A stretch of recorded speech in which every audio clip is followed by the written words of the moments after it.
దక్కిన వీధికి చెందినటువంటి భగవాన్ రామ్ అని అతను ఇచ్చినటువంటి ఫిర్యాదు మేరకు 1 టౌన్ పోలీస్ స్టేషన్లో ఇప్పుడు 22న ఒక కేసు నమోదు చేయడం జరిగింది. ఈ కేసు పూర్వాపరాలు ఏంటంటే, ఈ భగవాన్ రామ్ అన్న అతను రాజస్థాన్కి చెందిన అతను. ఆయనేమో మన విజయనగరం వచ్చి ఇక్కడ బిజినెస్ చేసుకుంటున్నాడు. ఇతను ఇలా బిజినెస్ చేసుకుంటుండగా రాజస్థాన్లోనే సేమ్ అతని గ్రామానికి పక్క గ్రామానికి చెందినటువంటి బిజ్లారామ్, దిలీప్, తర్వాత వజారాం వీళ్ళందరూ కూడా ఈయనకి అక్కడ తెలుసు. సో ఈ మధ్యన ఈ భగవాన్ రామ్కి ఒక ఆయన ఫోన్ చేసి, బిజ్లారామ్ అన్న అతను ఫోన్ చేసి, నువ్వు ఎక్కడ ఉన్నావు ఏంటి అని వివరాలు అడిగితే విజయనగరంలో ఉన్నాను, వ్యాపారం చేసుకుంటున్నాను అని చెప్పాడు.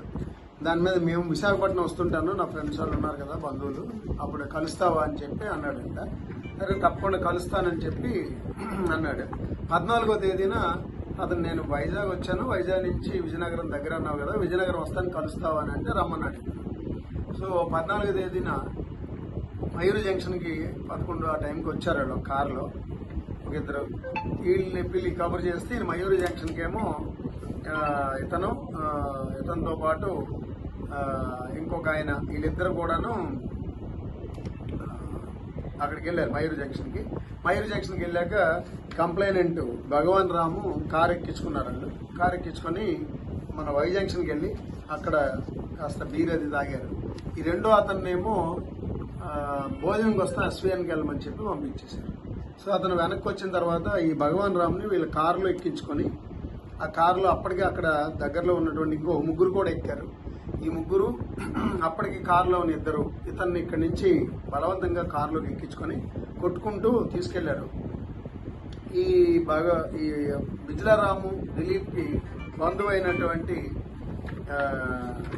ఈయన వజారాం, దేవాసి వజారాం అన్న అతను విజయవాడలో ఉంటాడు. అతనికి ఫోన్ చేశారు, ఇలాగా వీడు మా మిసెస్కి ఏవో మెసేజ్లు పెడుతున్నాడు ఈ భగవాన్ రామ్ అన్న అతను, అతను తీసుకుని బెంగళూరు వెళ్ళిపోతున్నాం మేము, నువ్వు రా అని చెప్తే అతనేమో మధ్యలో నర్సాపురం దగ్గరికి వచ్చాడు.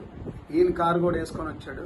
ఈయన కారులోనే వచ్చిన తర్వాత అక్కడి నుంచి వాళ్ళని ఫాలో అయిన తర్వాత ఒక దగ్గర తణుకు దగ్గర ఒక దగ్గర ఆపి ఇతన్ని రోడ్ సైడ్ ఎవరు లేని నిర్జన ప్రదేశంలోకి తీసుకెళ్లి అక్కడ ఇక్కడి నుంచి కొట్టుకుంటూ వెళ్ళారు. అక్కడ కూడా బాగా కొట్టారు. కొట్టిన తర్వాత వీళ్ళందరూ కలిసి అతన్ని బాగా కొట్టిన తర్వాత యూరిన్ కూడా ఒక బాటిల్లో పోసి ఫోర్స్ఫుల్గా యూరిన్ కూడా తాగించారు.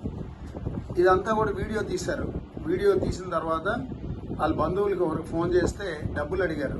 డబ్బులు అడిగితే అక్కడ దగ్గరలోన ఒక షాప్కి వాళ్ళకి మార్వాడీలో ఒక దగ్గర ఉంటే, ఇప్పుడు ఎవరైతే భగవాన్ రామ్ ఉన్నాడో వాళ్ళకి తెలిసిన వాళ్ళు ఒకరు ఉంటే వాళ్ళ దగ్గరికి వెళ్ళి వాళ్ళ దగ్గర ఒక కొంత అమౌంట్ 35,000 రూపాయల అమౌంట్ కూడా తీసుకొని వీడిని బెదిరించి, నువ్వు కనుక ఎక్కడైనా చెప్పావంటే నిన్ను చంపేస్తామని బెదిరించి వాళ్ళు ఇతన్ని వదిలేసి వెళ్ళిపోయారు. సరే ఇతను కూడా ఊరుకున్నాడు. ఊరుకొని ఒక 4 రోజులు అలాగే 4-5 రోజులు అక్కడి నుంచి వచ్చాడు. అక్కడి నుంచి వైజాగ్ వచ్చాడు. వైజాగ్ నుంచి మన విజయనగరం కూడా వచ్చాడు. ఎవరికి చెప్పకుండా వెయిట్ చేస్తున్నాడు. ఇలా ఉండగా ఈ ఏవైతే వీడియోలు తీశారో అవి వైరల్ చేశారు. రాజస్థాన్లో ఎప్పుడైతే వైరల్ అయినాయో ఆటోమేటిక్గా వీళ్ళందరూ దాన్ని అవి ఈయనకి కూడా అక్కడి నుంచి ఈయన బంధువులు ఈయన సెల్లకు పెట్టారు.